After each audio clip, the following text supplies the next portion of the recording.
গতকাল আমাদের অর্থমন্ত্রী সংসদে বাংলাদেশের অর্থনৈতিক ব্যবস্থার উপরে যে বক্তব্য দিয়েছেন, তাতে করে জাতি হিসেবে আমাদের ভীত সন্ত্রস্ত হওয়ার মতো পরিবেশ তৈরি হয়েছে। বাংলাদেশের অর্থনীতি একটা খাদের কিনারায় দাঁড়িয়ে আছে। এই খাদের কিনারায় যারা বাংলাদেশের অর্থনীতিকে নিয়ে গেল, সেই সব লুটেরাদেরকে আবারও একীভূত হওয়া ব্যাংকগুলো মালিকানা ফিরিয়ে দেওয়ার একটা আইন সরকার বাস্তবায়ন করেছে। আপনারা জানেন, যে সব ব্যাংক লুটেরেরা বাংলাদেশ থেকে হাজার হাজার কোটি টাকা তারা পাচার করেছে, তাদের কাছে একীভূত হওয়া ব্যাংকগুলোকে ফিরিয়ে দেওয়ার জন্য মাত্র 7.5% অর্থ তারা যদি ব্যাংক দিতে পারেন, তাহলে তাদেরকে ব্যাংকগুলোর মালিকানা দেওয়া হবে। এমন করে বাংলাদেশে ব্যাংক রেজুলেশন আইনটা পাশ করা হয়েছে। এটা অত্যন্ত দুর্ভাগ্যজনক।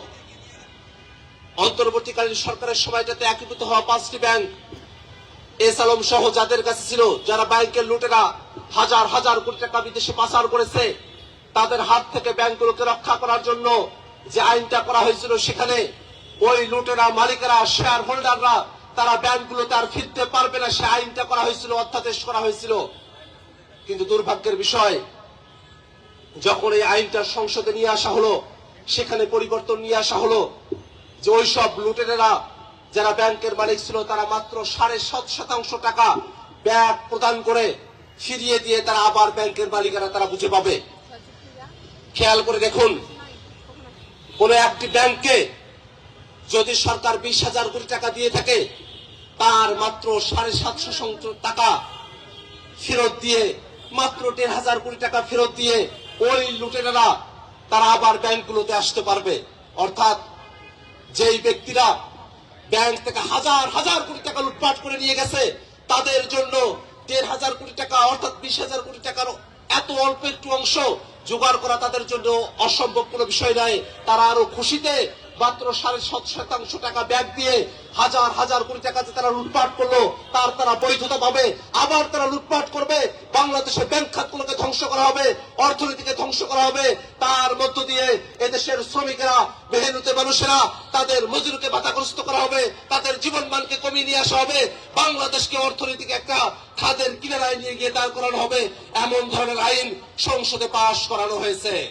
শিয়া বাটার ও ভিটামিন সমৃদ্ধ লিলি বিউটি সোপ, তারুণ্যময় উজ্জ্বল ত্বকের জন্য। আমরা যখন দেখি হাজার হাজার কোটি টাকা লুটপাট করা হয়, সেখানে শ্রমিকের স্বার্থ থাকে না। শ্রমিকদেরকে ব্যবহার করে যখন দেশের অবস্থা ভঙ্গুর হয়ে পড়বে, আমাদের এই শ্রমিক শ্রেণী সব থেকে বিপদের মধ্যে তারা পড়বে। যদি অর্থনৈতিক সার্কুলেশন না থাকে, দেশের টাকাগুলো বিদেশে পাচার করা হয়, দেশে যদি টাকা না থাকে, আমাদের শ্রমিকেরা কাজ পাবে না, তাদের মজুরি আরো কমে যাবে, জিনিসপত্রের দাম বাড়বে, আর ওই লুটেরা তারা আরো বেশি লুটেরাপনা করার সুযোগ পাবে। এই ধরনের ব্যবস্থা আমরা এই বাংলাদেশে প্রত্যাশা করি না। আমরা বিরোধী দলের পক্ষ থেকে এই যে লুটেরাদের কাছে ব্যাংক ফিরিয়ে দেওয়ার আইন করা হলো, তার বিরোধিতা করেছি, কিন্তু আমাদের কথা তারা শোনে নাই। আমরা দূর থেকে দেখলে মনে হয় সংসদে যে আইনগুলো পাশ করা হলো, সেটার সাথে শ্রমিকদের কোনো সম্পর্ক নাই। কিন্তু যদি লুটেরাদের কাছে আবারও ব্যাংকগুলো চলে যায়, তারা দেশের অর্থগুলো বিদেশে পাচার করে, সব থেকে বেশি ক্ষতির মুখে পড়বে আমাদের শ্রমিক ভাইয়েরা। কারণ তাদের মজুরি কমে আসবে, কর্মসংস্থান কমে আসবে, তাদের পরিবারগুলো আবার পথে বসবে, আমাদের মধ্যবিত্ত শ্রেণী যারা আছে তারাও পথে বসবে। আমরা একটা খাদের কিনারায় দাঁড়িয়ে আছি, সেই সময়টাতে এই লুটেরাদের কাছে ব্যাংক ফিরিয়ে দেওয়ার সিদ্ধান্তে আমরা আজকে প্রতিবাদ জানাই। আমরা সরকারের কাছে আহ্বান জানাবো, অতি দ্রুত ব্যাংক রেজুলেশন আইন, লুটেরাদের কাছে ব্যাংক ফিরিয়ে দেওয়ার যে আইন, সেটাকে সংসদে নিয়ে এসে পরিবর্তন করতে হবে। লুটেরাদের কাছে ব্যাংকের মালিকানা ফিরিয়ে দেওয়ার কোনো সুযোগ রাখা যাবে না।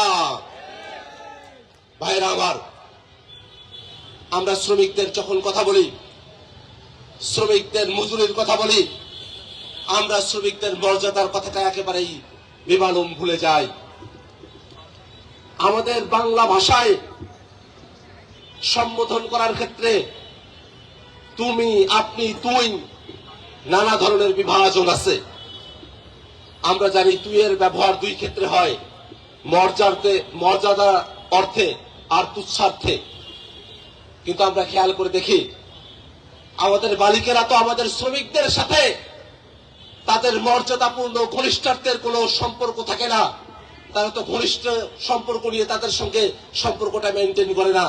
যখন মালিকেরা শ্রমিকদেরকে তুই সম্বোধন করে, তখন তারা ঘনিষ্ঠত্বে করে না, তখন তারা তুচ্ছার্থেই তাদের শ্রমিকদেরকে তুই বলে সম্বোধন করে। এই জায়গাটাতে আমরা বলতে চাই, একজন শ্রমিকের সাথে আপনি যদি সত্যিকার অর্থে ঘনিষ্ঠ হয়ে তুই সম্বোধন করতেন, আমাদের শ্রমিকেরা খুশি হতো। কিন্তু যেহেতু তুচ্ছার্থে তুই সম্বোধন করা হয়, সে কারণে আমাদের শ্রমিকরা তাদের মর্যাদাটা পায় না। শ্রমিকদেরকে তুচ্ছার্থে তুই সম্বোধন করা চলবে না, শ্রমিকদেরকে মর্যাদা দিতে হবে।